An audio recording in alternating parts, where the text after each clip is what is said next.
What happens when a gate agent, full of petty power, racially profiles two teenagers and denies them their rightful seats? What if those teenagers, humiliated and shoved to the back of the plane, are the only ones who notice something catastrophically wrong? And what if the father they text isn't just Dad, but the director of the entire Federal Aviation Administration? This isn't just a story about privilege. It's a story about karma, arrogance, and an averted disaster. A gate agent's prejudice is about to collide with a terrifying discovery, and the man who can ground an entire airline.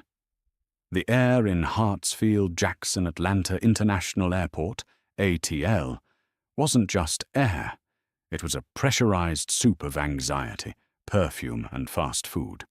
It was the busiest crossroads on Earth, and on this sweltering Tuesday in July, it felt like every single human was crammed into the FCON course. Jordan and Jackson Thorne, 19-year-old twins, navigated the human sea with the easy, languid grace of youth.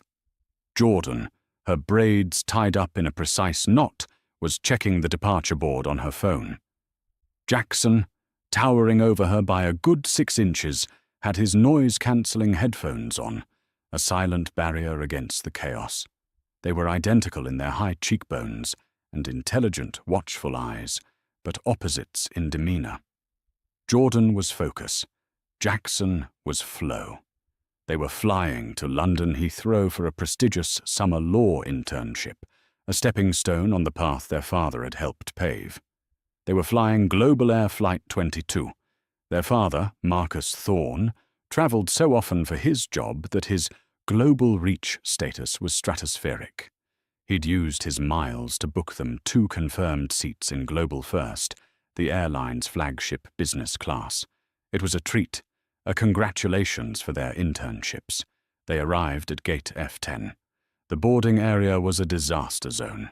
The flight was overbooked, and the digital screen was flashing "Sea Agent" for nearly everyone. Behind the counter, presiding over this small, fluorescent-lit kingdom, was Brenda Sullivan. Brenda was a woman who seemed permanently braced for impact.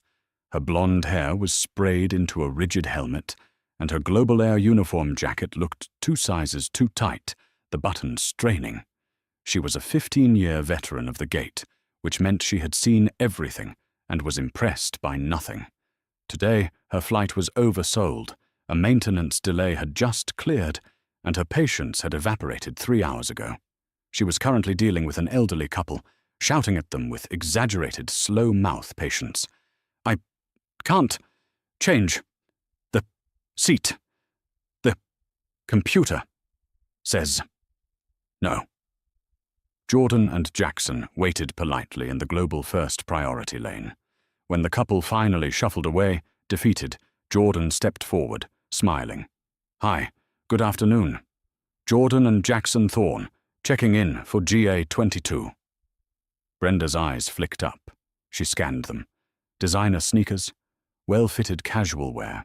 Young, black. Her eyes, which had been merely stressed, hardened with a familiar, acidic judgment. She instantly categorized them. Privilege without merit.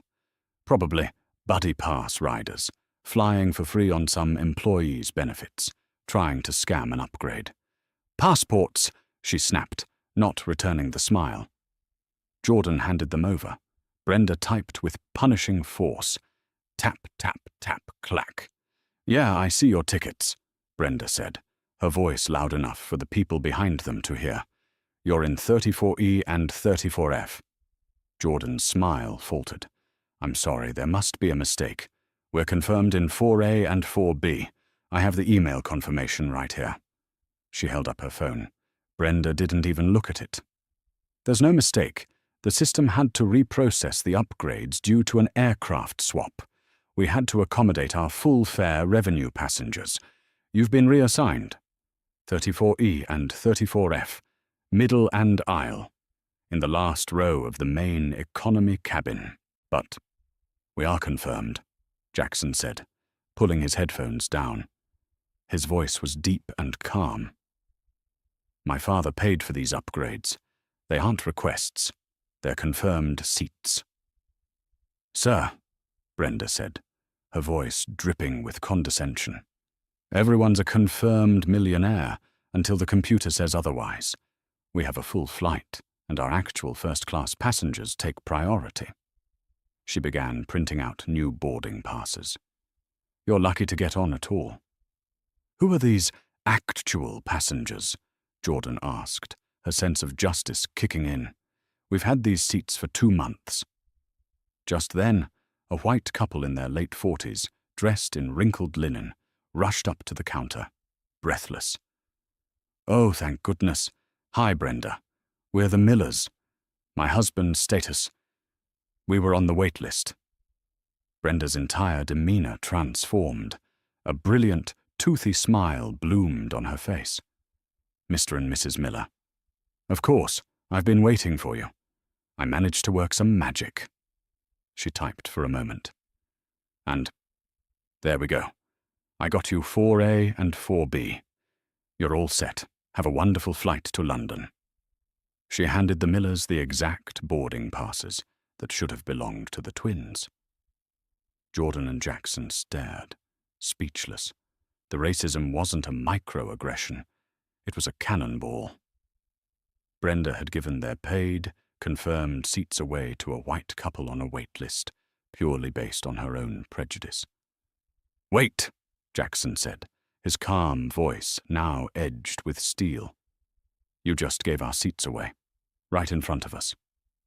Brenda turned back to him, her smile vanishing.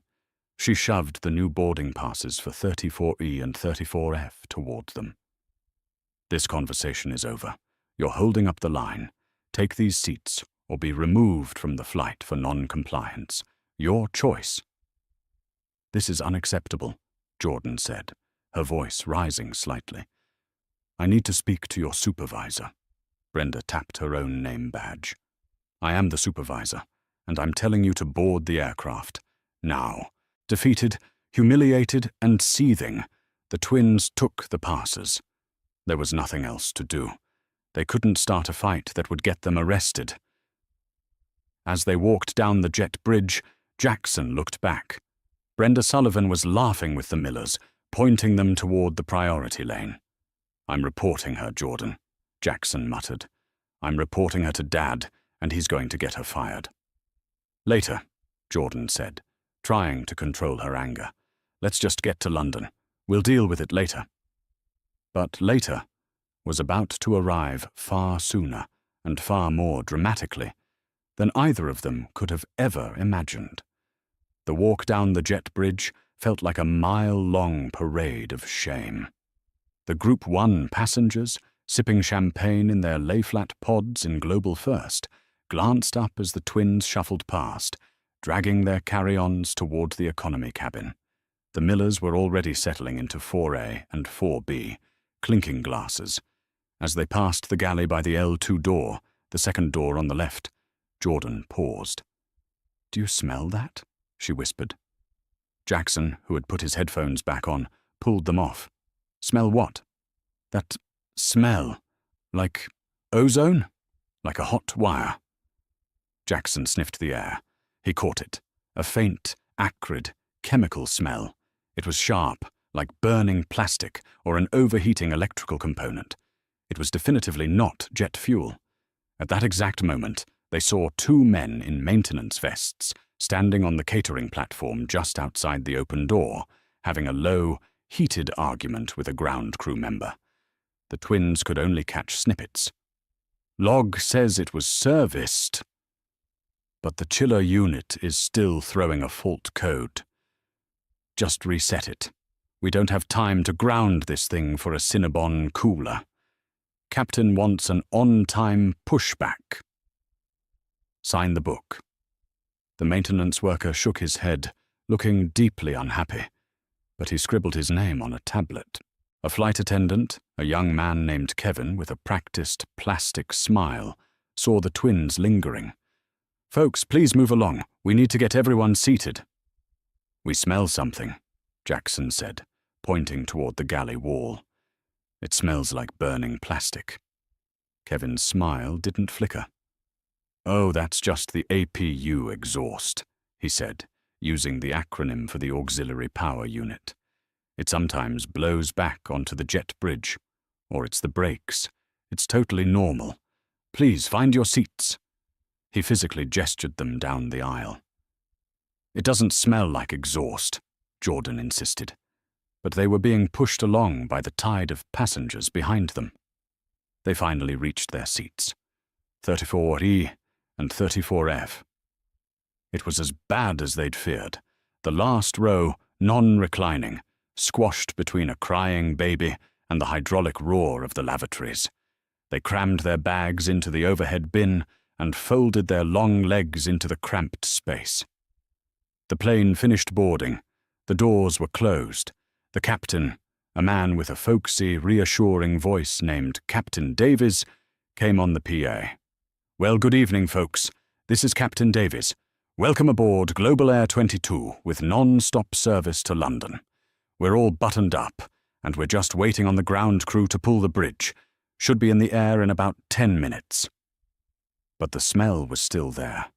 If anything, trapped inside the sealed aluminum tube, it was getting stronger. Jordan felt a prickle of genuine fear. This wasn't humiliation anymore. This was wrong. She pulled out her phone, noticing she still had 1 bar of 5G. She didn't text her dad about Brenda. She didn't text him about the seats. "Dad, are you busy?" Her father, Marcus Thorne, was at home in his study in Alexandria, Virginia. As the director of the FAA, busy was his default state. He was reviewing a preliminary report on drone airspace incursions. His phone buzzed. He smiled, seeing Jordan's name. "Never too busy for you. What's up? You should be boarding. We're on the plane." "Dad, something feels off. They gave our seats away, which is a whole other story, but the plane smells. It smells like burning wires." We told a flight attendant, and he blew us off. Marcus Thorne's blood turned to ice. In his 30-year career, first as an NTSB investigator and now as the head of the FAA, he knew the language of disaster. Burning wires was not a phrase to be taken lightly. It was the prelude to catastrophe. It was ValueJet 592. It was Swissair 111. His fingers flew across the keyboard. "Where are you sitting? Where is the smell?" "Back of the plane, row 34. But we smelled it strongest up front, near the second door, by the galley. We also saw maintenance guys arguing about a chiller unit and a fault code." This was the detail that sealed it. It wasn't a passenger's vague nervousness. It was a specific, actionable, corroborated report. "Jordan, listen to me. This is not a request. Call me, now!" She hit the call button. He picked up on the first ring. "Jordan, talk to me," Marcus said, his voice dropping into the calm, authoritative baritone he used with air traffic controllers and congressional committees. "Tell me exactly what you saw, exactly what you smell." "It's acrid, Dad," Jordan said, her voice low, "like an ozone, electrical smell. Jackson saw them arguing about a fault code. The flight attendant said it was the APU." "It's not the APU," Marcus said, his mind already leaping ahead. "The galley. A chiller unit. A fault code. A reported smell. That was a classic electrical short, likely in the galley power converter. If it was smoldering, it was hidden behind a panel right below the main avionics bay. A fire there, over the middle of the Atlantic, was unthinkable." "Dad, what do we do?" Jordan's voice was trembling now. "You're going to do nothing," Marcus said. "You're going to sit there. I'm handling it. I love you." He hung up. Jackson looked at his sister. What did he say? He said, "He's handling it." Marcus Thorne didn't call Global Air's customer service. He didn't call the Atlanta station manager. He had a dedicated, secure line on his desk for one purpose: emergencies. He picked it up. It connected directly to the FAA's National Command Center in Warrenton, Virginia, who in turn patched him through to the Regional Operations Center, ROC, for Atlanta. "This is Director Thorne," he said, skipping all pleasantries. "I am issuing a director's ground stop on Global Air Flight 22, departing Atlanta for London Heathrow, Gate F10, effective immediately." The operations manager on the other end, a man named Rick, nearly dropped his coffee. A director's ground stop? That was a break glass in case of war maneuver. It hadn't been used since 9/11 for a single flight. Yes, sir. Director. May I have the reason for the stop? Weather? Security? Safety, Marcus said, his voice cold as the grave. I have a credible, first-hand report of a suspected onboard electrical fire, AFF, aircraft fire and fume. The crew has been notified by passengers and has, I'm told, dismissed the concern. I want that aircraft immobilized. I want ARFF, Airport Rescue and Firefighting, on site, and I want a full access inspection of the L2 galley and forward avionics bay. Nobody goes anywhere until my people clear that plane. Am I understood? Yes, Director. Transmitting the order to ATL Tower and Global Air Operations now. Marcus hung up. He leaned back in his chair, his heart hammering. He had just thrown a 10-pound boulder into the pond of global aviation. If he was wrong, if it was just a new plane smell, the political and media fallout would be catastrophic. He'd be accused of gross overreach, of abusing his power. But if I'm right, he thought, he trusted his kids. They weren't prone to hysteria. Back on Flight 22, the cabin lights dimmed, and the fasten seatbelt sign chimed. Captain Davies's voice came on again. Well, folks, a little update from the flight deck. It seems the, tower has asked us to hold at the gate for just a moment. Some ground traffic they need to clear. Shouldn't be more than a few minutes. We apologize for the short delay. In the back row, Jordan and Jackson looked at each other. Ground traffic? Jackson whispered. I don't think so, Jordan replied, her eyes fixed on the window. At gate F10, Brenda Sullivan was inputting the final departure codes, triumphant. She had gotten the flight out, despite the delays, despite the annoying kids. Her on-time performance metrics would be safe. Then her desk phone rang, a shrill, angry sound. She snatched it up. Global Air Gate F10, this is Brenda. It was an apoplectic Global Air Operations Manager, Don McCall. Brenda, what in the nine hells is going on at your gate? Brenda was taken aback. What are you talking about, Don? The flight's closed. We're pushing back. The hell you are, Don shouted. The FAA, not Atlanta, not regional, I mean Washington, just issued a director-level ground stop on GA-22. They're citing a potential onboard fire that the crew ignored. I have airport fire trucks rolling to your gate right now. What did you do? Brenda's blood ran cold. A fire? That's impossible. No one reported a fire. The captain didn't say anything. The crew didn't say anything. It's a mistake. It's not a mistake, Don yelled. I'm looking at the order. It's grounded. Start the deplaning process. The FAA inspectors are on their way. Brenda slammed the phone down, her face ashen. A fire. Ignored. She looked at Kevin, the flight attendant, who was at the galley by the L1 door, prepping drink carts. He hadn't said a word to her. Suddenly, her eyes darted to the call log. She remembered the two kids, the ones she'd bumped. They smell something. It smells like burning plastic. Oh no, she whispered. No, they wouldn't. They couldn't. She was convinced. This was revenge. Those spoiled, entitled kids had made a false report because they didn't get their seats. They had grounded an entire 767 out of spite. They're going to jail, she seethed, grabbing the jet bridge PA. Attention in the cabin. This is the gate agent. We have a mandatory ground hold. Everyone must deplane. Take all your personal belongings and deplane immediately." The cabin, which had been settling into a pre-transatlantic slumber, erupted in groans and confusion. Through the windows, passengers could now see them. Not one, but 3 massive lime-green airport fire trucks, their lights flashing, pulling up and surrounding the aircraft. This was not ground traffic. This was an emergency. The deplaning process was pure chaos. Passengers were angry, confused, and scared.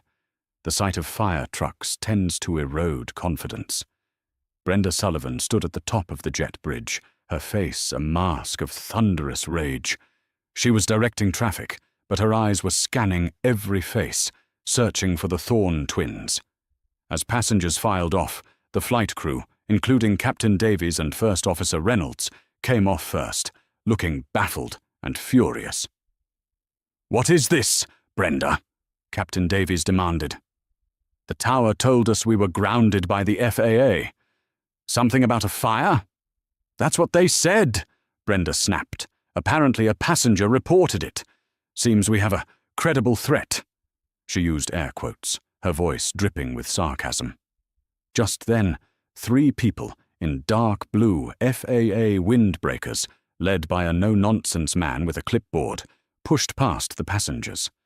"FAA, we're securing the aircraft," the lead agent, Diaz, said. He and his team, along with the fire crew, boarded the empty plane. Brenda finally spotted them, Jordan and Jackson, emerging from the bottleneck. As they reached the gate, Brenda stepped directly in front of them, blocking their path. "You!" she hissed, her voice low and venomous. "You two! You did this, didn't you?" Jordan and Jackson stopped, stunned by the confrontation. "Did what?" Jackson replied. "You called in a false report. You lied about a fire," Brenda accused, her finger jabbing at Jackson's chest. "All because you didn't get your pretty little first-class seats. Do you have any idea what you've done? That is a federal offense. I'm having you both arrested for interfering with a flight crew." Jordan, who had been intimidated before, was now filled with cold certainty. "We reported what we smelled, Ms. Sullivan, and what we heard. We told the flight attendant and he ignored us." "I told you it was the APU." Kevin, the flight attendant, chimed in, having overheard. He was now trying to cover his own tracks. "You're just kids. You don't know what—" "Silence!" The voice that boomed from the jet bridge was not from the FAA. It was from one of the firefighters. He had a thermal imaging camera in his hand. "Diaz, get in here!" the firefighter yelled. "We've got a hot spot, behind the L2 galley wall. It's hot." Agent Diaz ran back onto the plane. Brenda's face went from rage to pale, sickly confusion. A hot spot? A moment later, Diaz and the firefighter re-emerged. Diaz was holding a charred, melted piece of plastic and wiring. It was a power converter. "It's the galley chiller unit," Diaz announced to the stunned crew and the lingering passengers. "The insulation is completely melted. It was smoldering. The panel behind it is scorched." Captain Davies's face went white as a sheet. The chiller unit. My God, that's right below the forward avionics bay, the E&E compartment. Everyone there knew what that meant. The E&E's Electronics and Equipment Bay was the aircraft's brain. A fire there would be uncontrollable. It would take out flight controls, navigation, and communications. Over the middle of the Atlantic, it would have been a death sentence. The plane wouldn't have lasted 20 minutes. The captain staggered back, leaning against the wall. He looked at Jordan and Jackson. You two? You reported this?" "We tried to," Jordan said quietly. "We told the flight attendant." All eyes, the captain's, the other passengers, Agent Diaz's, swiveled to Kevin. Kevin began to sweat. I thought it was the APU," he stammered. Brenda said we had to get the doors closed. She said ignore it. What? Brenda shrieked. I said no such thing. You're lying. Ms. Sullivan, Agent Diaz said, his voice flat and official. You were the gate supervisor. You were notified of a potential fume event? No. Not officially, Brenda stammered, backpedaling fast. He mentioned it. I thought he was handling it. I was boarding the plane. This is on him. This aircraft is grounded indefinitely, Diaz declared, ignoring her. GA-22 is cancelled. We are opening a full investigation on this aircraft and this station. He turned to his radio. Tell the ROC the ground stop is confirmed. We have an AFF event. The director was right. Brenda heard that. The director was right. It clicked. The name, the way the kids were dressed, the specific, professional-sounding report. Thorne, she whispered, looking at the twins with dawning horror.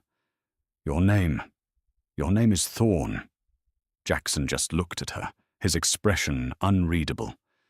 Who is your father? She asked, her voice a desperate croak.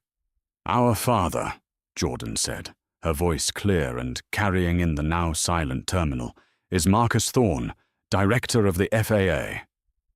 A collective gasp went up from the flight crew. Captain Davies looked like he was going to be sick. Brenda Sullivan physically collapsed. She didn't faint. She crumpled, her legs giving out, and she sat hard on the industrial carpet of Gate F-10. It wasn't revenge. It wasn't a prank. It was real. She had racially profiled, humiliated, and dismissed the children of the single most powerful man in aviation. And in doing so, she had ignored a warning that had saved the lives of all 240 people on that flight. Her career wasn't just over. It was annihilated. The immediate aftermath was a blur of official, terrifying efficiency. The plane was towed to a quarantine hangar. The passengers were rerouted, given hotel vouchers, and sworn at by a frantic Global Air corporate team. The flight crew was suspended, pending a full investigation. But for Brenda Sullivan, the karma was swift and surgical. Don McCall, the operations manager who had screamed at her on the phone, was at the gate in 5 minutes. He arrived alongside 2 airport police officers and the head of Global Air's Atlanta station, a man named Frank Lerner. Brenda was still sitting on the floor, hyperventilating. "Get her up," Lerner ordered. The officers helped Brenda to her feet. She was shaking, mumbling. I didn't know. You didn't know what, Sullivan?" Lerner barked.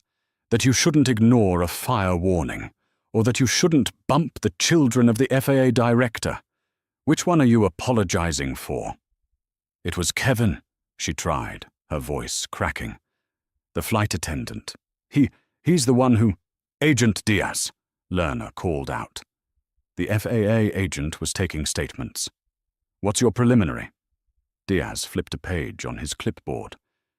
Preliminary finding is a failure to act on a passenger report.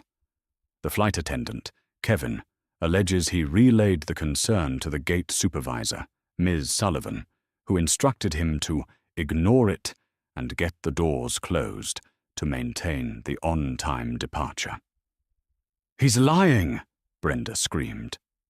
He's lying to save his job, Agent Diaz continued, his voice monotone.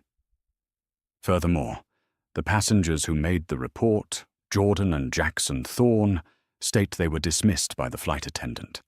We will be pulling all security camera footage from the gate and jet bridge, as well as all audio logs from the cockpit.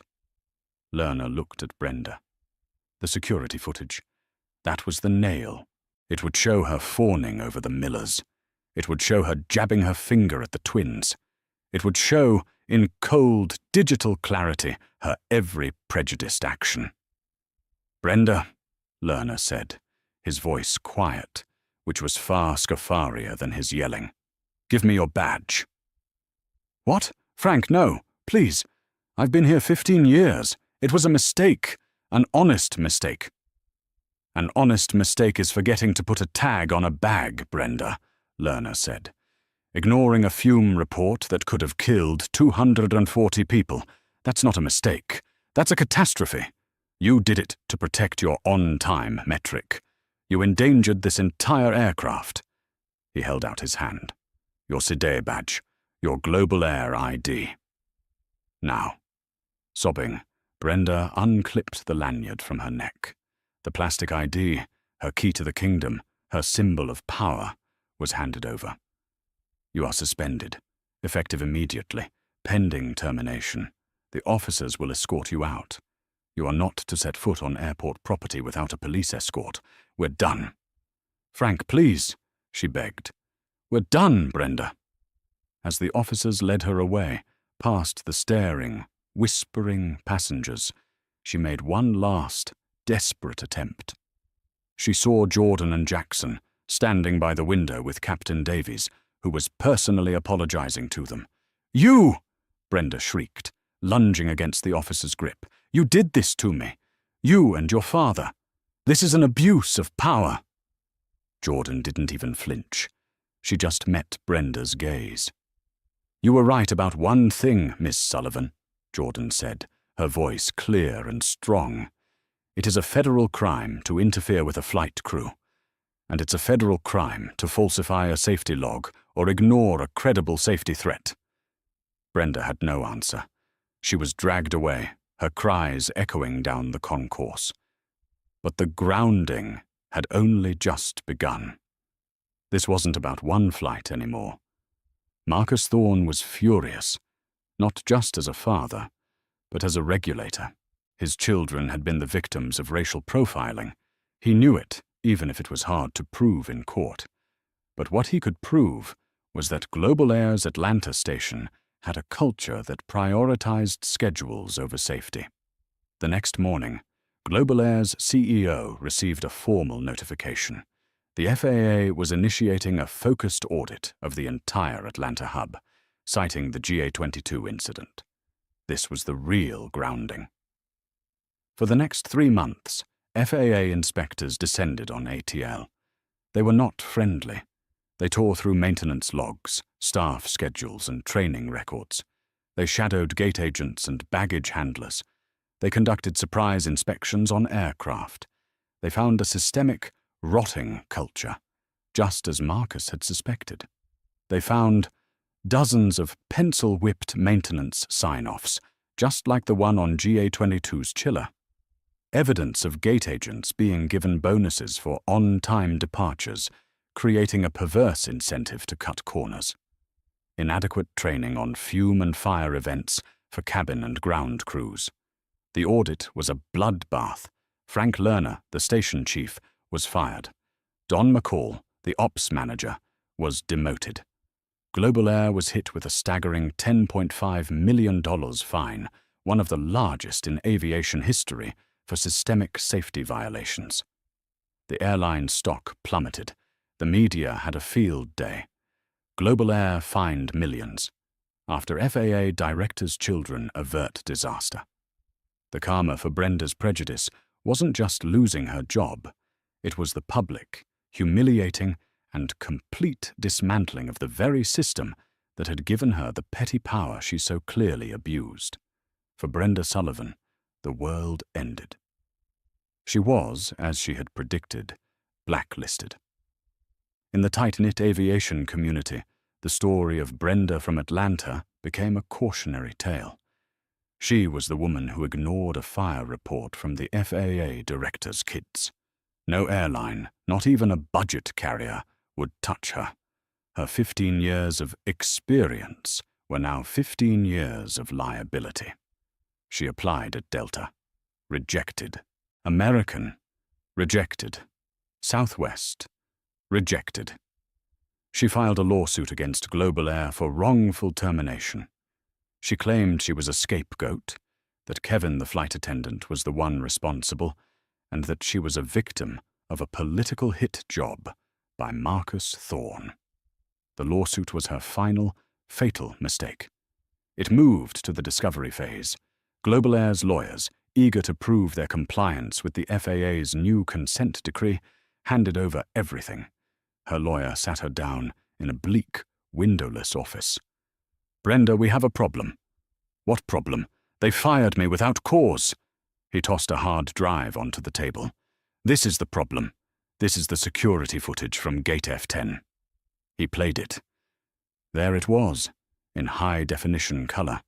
The polite, smiling Thorne twins, her own sneer, her dismissive hand gesture.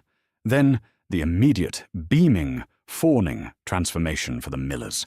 The camera caught the whole disgusting transaction. "This," her lawyer said, "is not a good look. This makes you look prejudiced."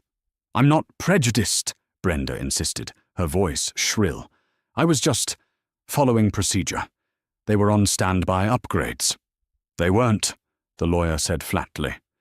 "We got the ticketing records. Theirs were paid, confirmed J-class upgrades. The Millers were R-class, standby. You violated Global Air's own priority rules. You gave away their $3,000 seats based on... what, Brenda? A hunch?" Then he played the audio from the jet bridge microphone. It was faint, but you could hear it. Jackson's voice. "Smells like burning plastic." And Kevin's reply. "It's just the APU." Then the mic picked up Kevin talking to her at the gate podium. "Mom, the Pax in 34E said he smells wires." And her, clear as a bell. "We don't have time for this, Kevin. It's the brakes or something. Get the doors closed. I don't want to take a delay." Her lawyer stopped the video. The room was silent. "You lied, Brenda," he said. "You didn't just lie to your boss. You lied to the FAA. You lied in your deposition. You committed perjury." He stood up. "I'm dropping your case. Your lucky Global Air's attorneys aren't referring this to the U.S. Attorney's Office. Take whatever settlement they offer you, if they offer one." They didn't. Her case was dismissed with prejudice. The downward spiral was fast. Her savings ran out.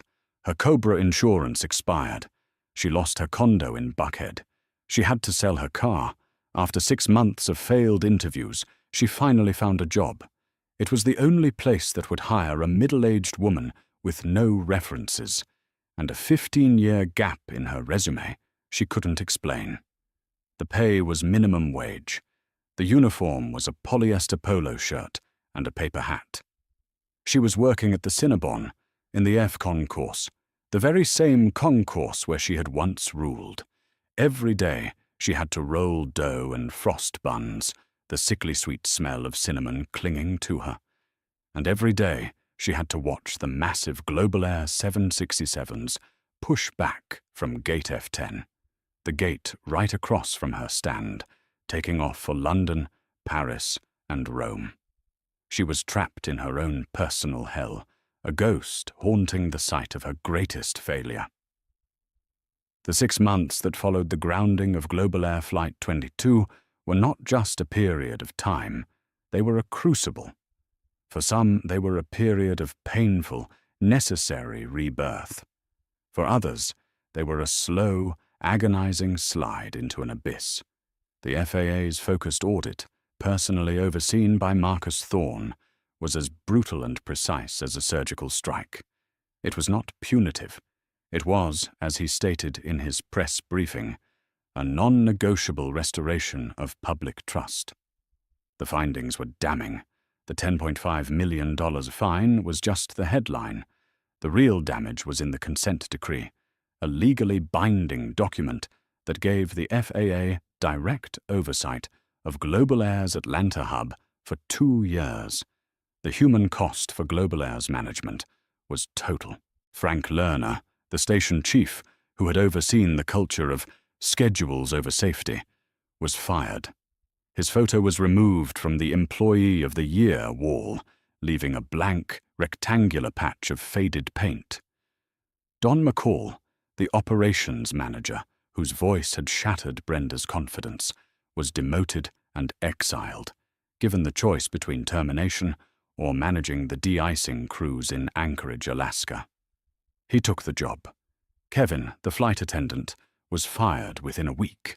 The jet bridge audio logs and his own contradictory statements to FAA investigators sealed his fate. Lying to a federal agent about a safety-critical event was a career-ending offense. He was last seen arguing with a customer at an off-site airport car rental counter, his Global Air wings, once a source of immense pride, now just a painful memory. Even Captain Davies, who had been cleared of any direct wrongdoing, was profoundly changed. He had been grounded for 3 months and subjected to rigorous retraining, with a special focus on crew resource management and passenger-initiated safety warnings. He returned to the flight deck, a humbled, quieter, and infinitely safer pilot. He personally penned a 3-page handwritten letter to the Thorne family, apologizing not just for the incident, but for the culture he had passively allowed to exist. "Your children," he wrote, "did the job that I, as captain, should have done. They listened, they questioned, and they acted. I am in their debt." For Brenda Sullivan, there was no retraining. There was no redemption. There was only the fall.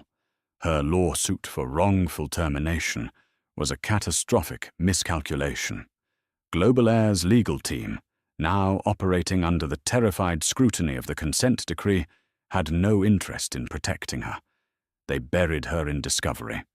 They handed over the high-definition security footage from Gate F10. Her own lawyer, a cut-rate employment attorney, watched it with her in his dim office. He played it once, her sneer at the twins, her fawning, radiant smile for the Millers, her aggressive, finger-jabbing dismissal of Jackson. He played it again, this time with the audio from the jet bridge microphone, enhanced and cleaned by Global Air's own security team. Kevin's voice. "Ma'am, the Pax in 34E said he smells wires." Brenda's voice. "We don't have time for this, Kevin. It's the brakes or something. Get the doors closed. I don't want to take a delay." Her lawyer slowly took off his glasses and rubbed the bridge of his nose. "Brenda," he said, his voice flat, "you didn't just lie to your boss. You lied in your deposition. To me. That audio, combined with the video. You're not a victim. You're the entire case against yourself. You committed perjury. You're lucky they're not filing criminal charges." He dropped her case that afternoon. The blacklisting was immediate and total. She applied to Delta.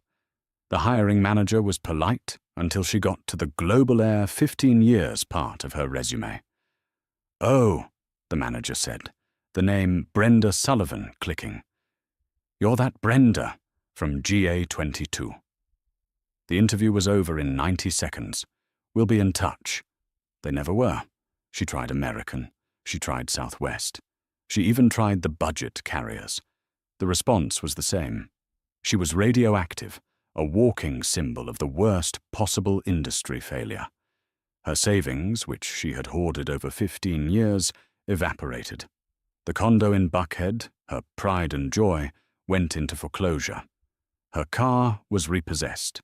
She moved into a tiny, depressing studio apartment in College Park, where the only view was a stained brick wall and the constant, mocking roar of jets taking off from the very airport that had discarded her.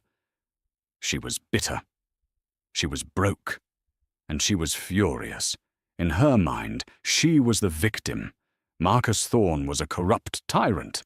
His children were spoiled, lying brats. They had used their immense power to crush her, a working woman, all over a couple of seats. Her hatred for them became the central, burning sun of her new, small life. After 6 months of rejection, her unemployment benefits ran out. Desperate, she took the only job that would have her. It was a minimum wage position at the Cinnabon in the F concourse. The interview was a 10-minute formality, with a 22-year-old shift manager named Kyle, who was more concerned with the fact that she had management experience than with what that experience was in. "Look," he'd said, "it's just rolling dough and working a register. You got to wear the hairnet, tuck in your shirt, and smile. You think you can handle that? Brenda, her eyes dead, nodded. I can handle that. Her new life was a special, curated hell. Her uniform was a sticky, ill-fitting polyester polo, perpetually smelling of cinnamon and failure. Her kingdom, the bustling expanse of Concourse F, was now her prison, and her throne, the podium at Gate F10, was directly across from her new post. Every day, she was forced to watch her old life play out in front of her. She saw her former colleagues, the flight attendants and gate agents, striding by, their uniforms crisp, their roller bags clicking on the tile. They would see her, their eyes would widen, and they would quickly look away, some with pity, most with undisguised contempt. She was a ghost, a cautionary tale. She would watch the new Global Air, reborn and efficient, boarding its flights. The new agents were different. They were younger, more diverse, and they smiled. They seemed nice. It made her sick. She would watch the massive 767 to London, push back from her old gate, the gate she had ruled, and feel a wave of acid reflux. Then she'd have to turn back to the counter and ask, in a monotone, "Would you like extra frosting on that?" This was her life, a cycle of humiliation, cinnamon, and rage. She stewed in it, her bitterness calcifying. She dreamed of the day she would see them again. She didn't know what she would do, but she knew she would say something. She would make them see what they had done to her.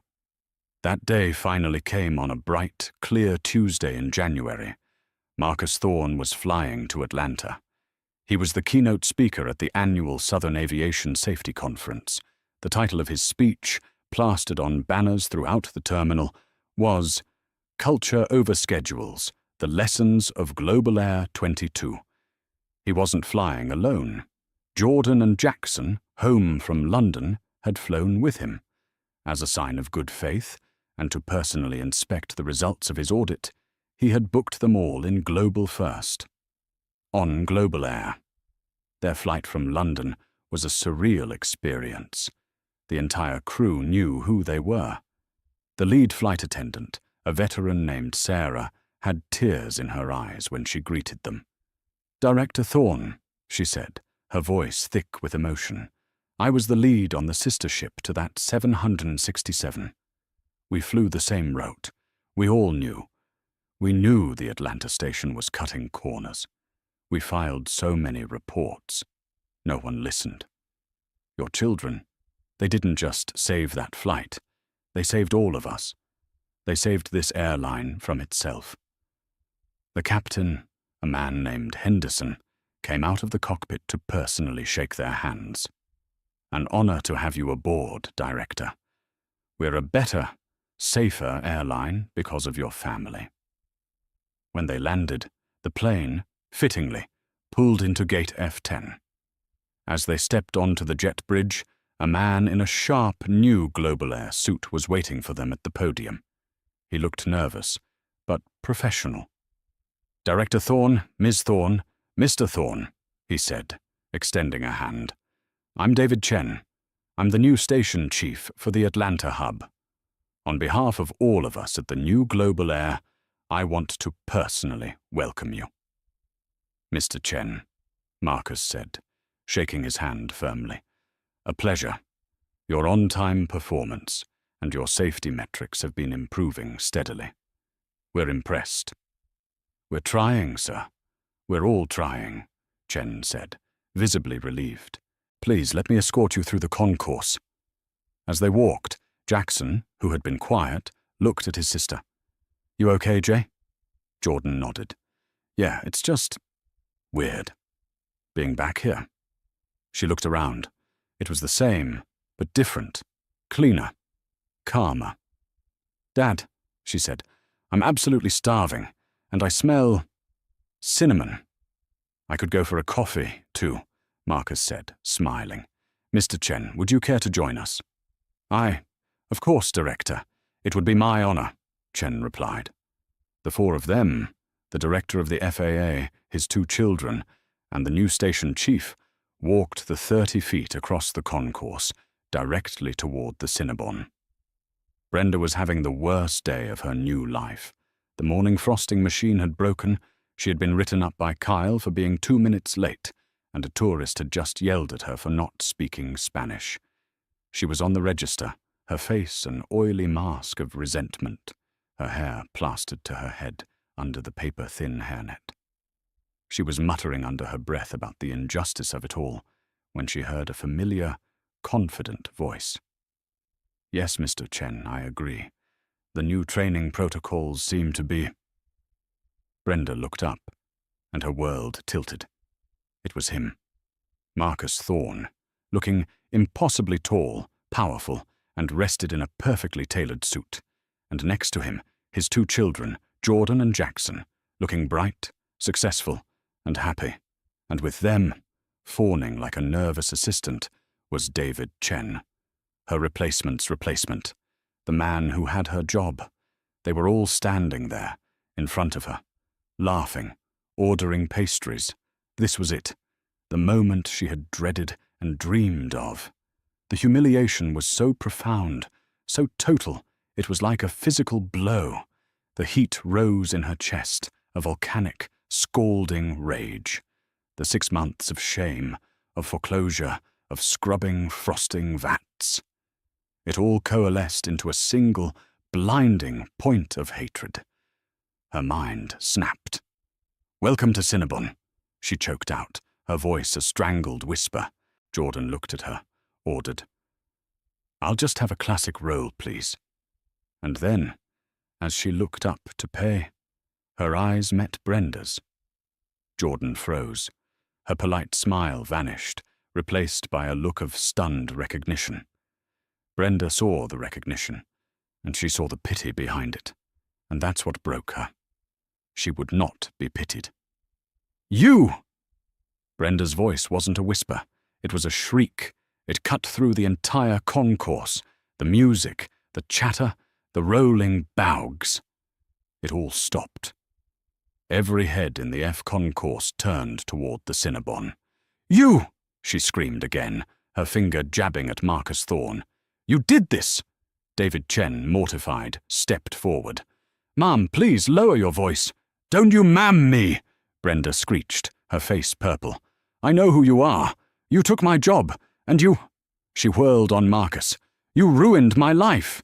You and your spoiled, lying brats. You think you're so high and mighty. You're a corrupt, power-hungry monster." Marcus Thorne stood perfectly still. He did not flinch. He did not raise his voice. He simply watched her, his expression a calm, cold mask of assessment. He made no move, just placed a steadying hand on Jordan's arm. Jackson had already stepped slightly in front of his sister, his arms crossed. "You took 15 years from me." Brenda was sobbing now, hysterical, spittle flying from her mouth. 15 years of loyal service, gone. Because your brats didn't get their pretty seats. You think you're heroes? You're villains. You're... She was incoherent, blinded by her own rage.